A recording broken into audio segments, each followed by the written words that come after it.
इगतपुरी येथील सीएनजी पंपावर वाहनांच्या लांबच लांब रांगा। विल्होळी इथल्या सीएनजी पंपाचं काम सुरू असताना या ठिकाणी जास्त गर्दी झाली। नाशिक सिन्नर त्र्यंबक कसारा या ठिकाणाहून वाहन चालक रांगेत। पालघरच्या बोईसर तारापूर एमआयडीसी मधील आरती फार्म लॅब कंपनीमध्ये वायू गळती। डायमिथाइल सल्फेट या वायूची गळती झाल्यानं 12 ते 15 कामगार बाधित। कामगारांवर बोईसर पूर्वेकडच्या अधिकारी लाईफलाईन्स या रुग्णालयामध्ये उपचार सुरू। आखाती देशांमधील युद्धामुळे पीव्हीसी पाईपच्या किमतींमध्ये सरासरी 30% वाढ। सिंचनाचा खर्च वाढल्यामुळे शेती उद्योग अडचणीत। 20 फुटांच्या विविध आकारांच्या पाईपच्या दरामध्ये साधारणतः 150 ते 850 रुपयांपर्यंतची वाढ।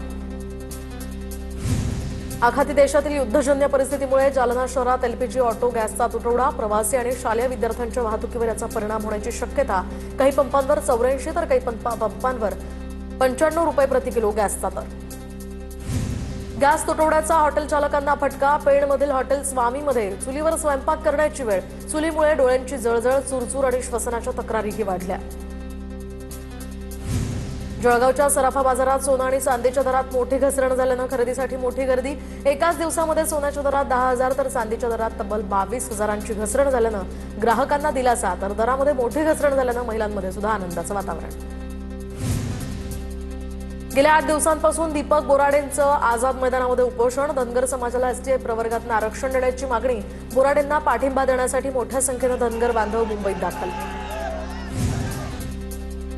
आजपासून वैद्यकीय तपासणीला सहकार्य करणार नाही। मुख्यमंत्र्यांनी संध्याकाळपर्यंत आरक्षणाचा निर्णय घ्यावा, अन्यथा उद्यापासून पाणीही बंद करणार। धनगर आंदोलक दीपक बोराडे यांची ही भूमिका। सिंधुदुर्गात आंबा काजू उत्पादकांचं नुकसान भरपाईसाठी चक्काजाम आंदोलन। दरम्यान कणकवली या तालुक्यामध्ये नांदगाव तिठा या परिसरात मुंबई गोवा महामार्ग रोखला। प्रशासनाच्या आश्वासनानंतर आता हे आंदोलन मागे। अमरावतीमध्ये महिला काँग्रेसचं जिल्हाधिकारी कार्यालयासमोर आंदोलन। भोंदूबाबा प्रकरणामध्ये रुपाली चाकणकर यांना 6 आरोपी करून अटक करण्याची मागणी। सोलापूरमध्ये भोंदूबाबा अशोक खरात विरोधात सोलापूर महिला काँग्रेस आक्रमक। अशोक खरातला फाशी आणि चाकणकरांना 6 आरोपी करण्याची यत्न मागणी। यवतमाळच्या भांडेगाव टोल नाक्यावर महाविकास आघाडीकडून टोल बंद करण्यासाठी आंदोलन। यापूर्वी सुद्धा टोल बंद करण्यासंदर्भात जिल्हा प्रशासनाला निवेदन देण्यात आलं होतं, मात्र कोणतीही कारवाई न झाल्यानं महाविकास आघाडीचे कार्यकर्ते आक्रमक। बीडमध्ये शेतकऱ्यांचं पाण्यासाठी अर्धनग्न आंदोलन। पाटबंधारे विभागाच्या दरामध्ये शेतकऱ्यांचं या ठिकाणी आंदोलन। तर साक्षाळ पिंपरी या गावाजवळ नारायणगड तलावामध्ये पाणी असताना सुद्धा शेतकऱ्यांना पाणी मिळत नसल्यामुळे शेतकरी आक्रमक। थकीत कर वसुलीसाठी जळगाव अमळनेर नगर परिषद ऍक्शन मोडवर, तर विशेष मोहीम राबवत थकबाकीदारांविरोधात धडक कारवाई। सुमारे 40 लाख रुपयांची थकबाकी असल्यानं 4 शाळा सील तर 4 व्यावसायिक गाळ्यांवर कारवाई। बीडमध्ये माजी सैनिक संघटनेचा पोलीस अधीक्षक कार्यालयावर मोर्चा। शहरातील कालिंका नगर भागामध्ये एका माजी सैनिकाला जमावानं मारहाण केली होती। अद्यापही आरोपीला अटक न झाल्यानं माजी सैनिक आक्रमक। केडीएमसी कंत्राटी सफाई कामगारांच्या थकीत वेतनासाठी श्रमजीवी रयत संघटना आक्रमक। केडीएमसी मुख्यालयासमोर कामगारांचं ठिय्या आंदोलन। मागण्या मान्य होत नाही तोपर्यंत आंदोलन सुरूच ठेवण्याचाही संघटनेचा इशारा। महाराष्ट्र केसरी कुस्ती स्पर्धेतील विजेता हर्षवर्धन सदगीर पुण्याच्या दगडूशेठ गणपतीला या ठिकाणी दर्शनाला। हर्षवर्धननं मनोभावे आरती करत बाप्पाचं दर्शन घेतलं। हर्षवर्धन सदगीर इतिहासातील 7वे डबल महाराष्ट्र केसरी कुस्तीपटू। जळगावात विविध क्षेत्रामध्ये काम करणाऱ्या जिल्ह्याभरातील 300हून अधिक महिलांचा खानदेश रत्न पुरस्कारानं सन्मान। आमदार सुरेश भोळे यांच्या हस्ते मान्यवरांच्या हस्ते क्षेत्रातील महिलांचा सन्मान करण्यात आला। तुळजाभवानी मंदिर पौर्णिमेला 3 दिवस भाविकांना दर्शनासाठी 22 तास खुलं राहणार। तर 30 मार्च ते 1 एप्रिल या दरम्यान तुळजाभवानी मातेचा चैत्र पौर्णिमा उत्सव साजरा होणार। लातूर महानगरपालिकेची आजपासून मालमत्ता कर वसुली मोहीम सुरू। तर थकलेल्या करावरील व्याजामध्ये 70% सूट देऊन सुद्धा कर न भरणाऱ्यांवर कठोर कारवाई करणार, पालिकेची भूमिका। जालना महानगरपालिका प्रशासन करवसुली करण्यात अपयशी। 102 कोटींपैकी आतापर्यंत केवळ 13 कोटी रुपयांचीच कराची वसुली झाली आहे। पालिका प्रशासनाकडून कर न भरणाऱ्या 1700 जणांना नोटिसा। कर न भरणाऱ्या मालमत्ताधारकांची नाव प्रसिद्ध करण्याचाही पालिकेचा इशारा। वाशिमच्या मालेगाव शहरातील अंगणवाड्यांची दुरावस्था। 10 पैकी 5 अंगणवाड्यांमध्ये स्वतःच्या इमारती नाही, तर भाड्याच्या जागेत मूलभूत सुविधांचाही अभाव। मुलांचा पोषण आहार अद्यापही जीर्ण अवस्थेत साठवून ठेवण्यात आलाय।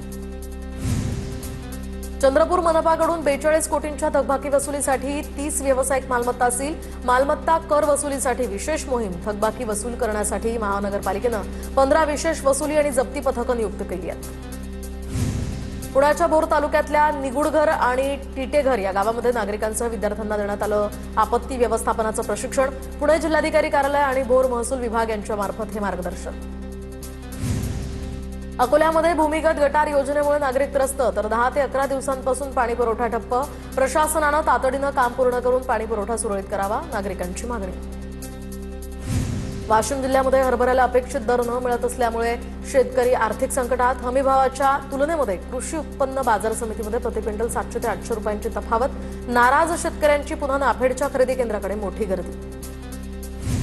युद्धामुळे कोल्हापुरात युरिया खताचा तुटवडा, तर युरिया खतासाठी शेतकऱ्यांची धावपळ. युरिया खत मिळत नसल्यामुळे शेतकऱ्यांना बसतोय मोठा आर्थिक फटका. बुलढाण्याच्या चिखली तालुक्यामध्ये वादळी वाऱ्यासह झालेला पाऊस आणि गारपिटीमुळे शेतीचं मोठं नुकसान. जवळपास 712 हेक्टरवरील पिकांना याचा तडाखा. 18 गावातील शेतकऱ्यांचं मोठ्या प्रमाणात नुकसान. बुलढाण्यामध्ये अवकाळी पावसामुळे गहू पिकाचं नुकसान, तर कापणी पूर्वीच पिकांचं नुकसान झाल्यामुळे शेतकरी संकटात. 91,000 हेक्टर क्षेत्रावर गहूची पेरणी झाली होती.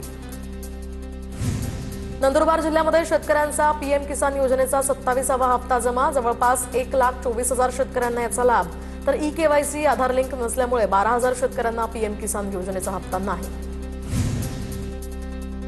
आखाती देशातील युद्धाचा मच्छीमारांच्या सवलतीच्या डिझेलवर परिणाम. मच्छीमारांना दिल्या जाणाऱ्या डिझेलच्या दरात 23 रुपयांनी वाढ, तर वाढत्या दरामुळे मच्छीमार आर्थिक संकटात. धुळे कृषी उत्पन्न बाजार समितीमध्ये लाल मिरचीची आवक या ठिकाणी झाली आहे, मात्र आवक घटली या ठिकाणी आहे, त्यामुळे दर वाढलेत. लाल मिरचीला 350 ते 550 रुपये प्रति किलोचा दर. शेतकऱ्यांमध्ये समाधान.